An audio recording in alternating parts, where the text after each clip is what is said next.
Hyderabad tank బండ్ల ప్రతి నియోజకవర్గంలో mini tank bund నిర్మించాలని అందరూ కోరుకుంటారు. మీ కోరికను మేము తీరుస్తామంటూ గత సర్కారు ఇచ్చిన మాట తప్పింది. కొన్ని నియోజకవర్గాల్లో మినీ ట్యాంక్ బండ్ నిర్మాణాలు పట్టణ ప్రజలకు ఆహ్లాదాన్ని పంచుతుంటే మరికొన్ని చోట్ల ఏళ్లు గడుస్తున్నా పూర్తి కావడం లేదు. మినీ ట్యాంక్ బండ్ పేరుతో ప్రజలను నిండా ముంచి చెరువులు కబ్జాకు తెరలేపింది గత ప్రభుత్వం. మహబూబ్ నగర్లోని పెద్ద చెరువు కాలువల ఆక్రమణలపై బిగ్ టీవీ ప్రత్యేక కథనం.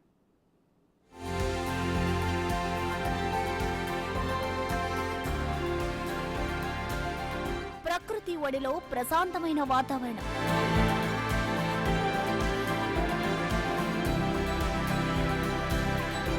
వీక్షకులను కట్టిపాడేసే ఆకాశ దృశ్యాలు,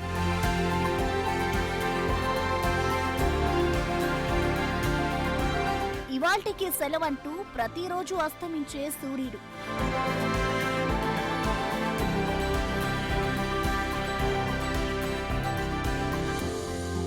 మహబూబ్ నగర్ మినీ ట్యాంక్ బండ్లో ఆక్రమణలు,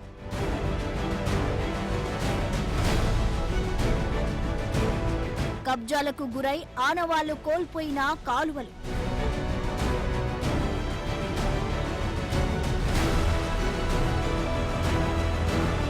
పొద్దంతా పని, సాయంత్రానికి అలసిపోయి టైం ఉంటే కాస్త విశాలవంతమైన ప్రదేశంలో కాసేపు గడపాలని ప్రతి ఒక్కరికి ఉంటుంది. అంతటి విశాలవంతమైన ప్రదేశాన్ని అభివృద్ధి చేయాల్సిన గత ప్రభుత్వం గాడి తప్పింది. ప్రకృతి అందాలను సద్వినియోగం చేసుకుని ప్రజలకు ఓ మినీ ట్యాంక్ బండ్ నిర్మించి ఇవ్వాల్సిన సర్కార్ అభివృద్ధి పేరుతో కబ్జాలకు తెగబడి ఎక్కడి పనులను అక్కడ వదిలేసింది. దీంతో భూములు కోల్పోయిన సామాన్యుడు గగ్గోలు పెడుతున్నాడు.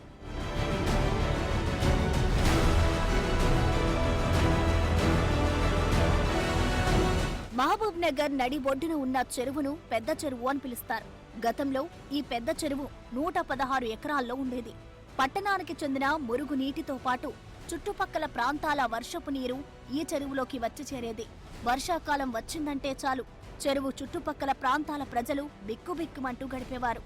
మారుతున్న కాలంతో పాటు పెద్ద చెరువు కూడా ఆక్రమణలకు గురైంది.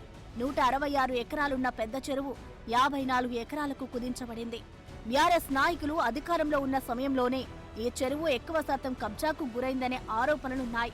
ప్రధానంగా మాజీ మంత్రి వి శ్రీనివాస్ గౌడ్ హయాంలోనే చెరువు కబ్జాకు గురైందనే వాదన ఉంది. ఈ చెరువును డెవలప్ చేయాలనే ఉద్దేశంతో ప్రీవియస్ గవర్నమెంట్లో మినిస్టర్ ఎవరైతే ఉన్నారో టూరిజం మినిస్టర్ శ్రీనివాస్ గౌడ్ గారు ఆయన వర్క్ స్టార్ట్ చేసినాడు. మేమందరం వెళ్ళి ఆయనను కలిసినప్పుడు ఆయన ఒకటే అష్యూరెన్స్ ఇచ్చినాడు, మీకు అందరు కూడా కాంపెన్సేషన్ ఇప్పిస్తాను, మీరు మాతో సహకరించండి, ఇది అందరి గురించి చేస్తున్నామని మాకు అష్యూరెన్స్ ఇచ్చినాడు. తీరా అష్యూరెన్స్తో మేమంతా ప్రొసీడ్ అవుతున్నాము. బట్ మాకు ఎలాంటి కాంపెన్సేషన్ ఇవ్వలేదు. ల్యాండ్ ఇప్పిస్తున్నాడు, ల్యాండ్ ఇప్పించలేదు. ప్లాట్లు ఇప్పిస్తున్నాడు, ప్లాట్లు ఇప్పించలేదు. డబ్బు ఇప్పిస్తున్నాడు, డబ్బు ఇప్పించలేదు. మహబూబ్ నగర్ పట్టణంలోని మినీ ట్యాంక్ బండ్ అభివృద్ధి కోసం తమ దగ్గర తీసుకున్న ప్లాంట్లకు నష్టపరిహారం చెల్లించాలని కోరుతున్నారు బాధితులు. గత ప్రభుత్వ హయాంలో అభివృద్ధి పేరిట ప్లాట్లు, ఇళ్లను తీసుకుని తమకు అన్యాయం చేసిందని ఆరోపిస్తున్నారు. గతంలో తమకు న్యాయం చేయవని నెత్తి నోరు కొట్టుకున్నా తమ ఆవేదన అరణ్యరోధనగానే మిగిలిపోయిందని ఆవేదన వ్యక్తం చేస్తున్నారు. మాకు న్యాయం కావాలి, న్యాయం కావాలి, మాకు నష్టపరిహారం కావాలి, నష్టపరిహారం కావాలి. మాది 6 ఎకరాల పొలం ఉంది. దానిలో మినీ ట్యాంక్ బండ్ డెవలప్మెంట్ కొరకు కానీ టూరిజం శాఖ మంత్రి గత శ్రీనివాస్ గౌడ్ మంత్రి ఉన్నప్పుడు మాకు కంపెన్సేషన్ ఇస్తామని అన్నారు. కానీ ఇప్పటివరకు మాకు ఏది ఇచ్చింది లేదండి. ఇప్పుడున్న ప్రభుత్వమైనా మాకు ఏదైనా కంపెన్సేషన్ ఇవ్వాలని ఆశిస్తూ ఉన్నాం. మరోవైపు చెరువును మినీ ట్యాంక్ బండ్గా మార్చేందుకు సుందరీకరణ పేరుతో తమ ప్లాట్లను అక్రమంగా లాక్కున్నారని సర్వే నెంబర్ 84కు చెందిన నిర్వాసితులు గగ్గోలు పెడుతున్నారు. కోల్పోయిన భూములకు బదులుగా మరోచోట ఫ్లాట్లు కేటాయిస్తామని చెప్పిన మాజీ మంత్రి మొహన్ చాటేశారని బాధితులు ఆరోపిస్తున్నారు. తమకు న్యాయం చేయాలని అప్పటి మంత్రి శ్రీనివాస్ గౌడ్ ఇంటి చుట్టూ తిరిగినా లాభం లేకుండా పోయిందని బాధితులు ఆరోపిస్తున్నారు. ఆ రోజు తమకు న్యాయం చేస్తామన్న అధికారులే ఆ భూములు FTL పరిధిలో ఉన్నాయనడం ఆశ్చర్యానికి గురి చేసిందని అంటున్నారు. కనీసం వాల్యూ లేనటువంటి ఎక్కడో 75 గజాల కొండల్లో మిట్టల్లో ఇస్తామనేటువంటి మాట అని అది కూడా ఇవ్వలేదు. చివరికి అది ఎందుకు పనికిరానటువంటిది. అది మేము కూర్చోడానికి పనికిరాదు, నిల్చోడానికి పనికిరాదు. ఇది ఊరు నడిబొడ్డు అయింది ఇవాళ రోజున.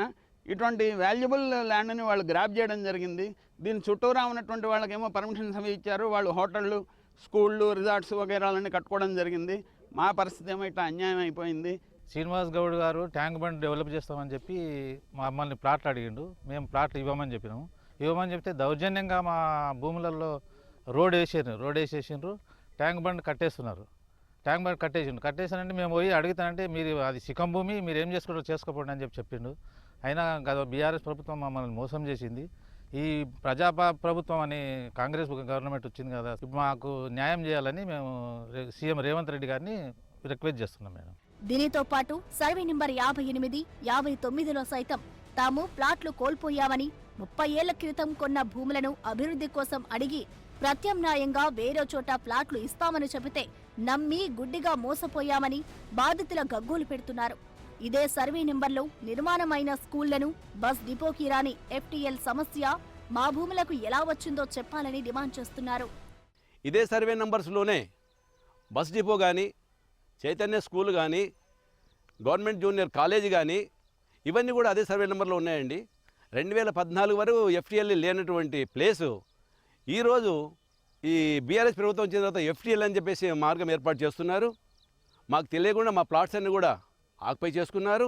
మా ఇల్లు మన్ను వేసేటప్పుడు బీఆర్ఎస్ ప్రభుత్వం మేము వచ్చి ఆపినాం. లేదు మీరు డెవలప్మెంట్కి ఆపకుండి, మీది ఒక్క ఇల్లుని మీకు అందరికీ ప్లాట్లు ఇస్తాం అని చెప్పి ధోకా ఇచ్చినారు. మాకి ఒకటే సర్వే నెంబర్ల పర్మిషన్ కూడా ఉంటుంది, FT లైన్కి ఎట్లా ఉంటుంది, అది మాకు ధోకా ఇచ్చినారు బీఆర్ఎస్ గవర్నమెంట్. మేము కొత్త గవర్నమెంట్ నుంచి మనవి చేస్తున్నాము, మీనా న్యాయం చేయాలి. ఇంతలా స్థానికుల భూములు లాక్కొని ఏమైనా అభివృద్ధి చేశారా అంటే అదీ లేదు. 10 ఏళ్లు అధికారంలో ఉండి చేసిందేమీ లేదు. అక్కడక్కడ పనులు మొదలుపెట్టి మధ్యలోనే వదిలేశారు. కోట్ల రూపాయలు వచ్చిచ్చి నిర్మాణాలు చేపట్టి మధ్యలోనే వదిలేశారు. ట్యాంక్ బండ్ వస్తే తమ నగరానికి మరింత కళ వస్తుందని గంపెడాసలు పెట్టుకున్న ప్రజలకు గత ప్రభుత్వ పాలకులు నిలువునా ఉంచారు. ఓవైపు కాలువలు, మరోవైపు చెరువు ఎక్కడికక్కడ స్వాహా చేసి మధ్యలో వదిలేసి వెళ్లారు. కోట్ల రూపాయలను బూడిదలో పోసిన పన్నీరు చేశారు.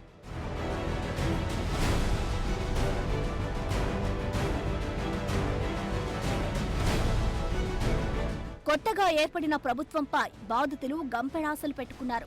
ఇప్పటికైనా ప్రభుత్వం తమ గోడును విన్నవించుకోవాలని బాధితులు కోరుతున్నారు.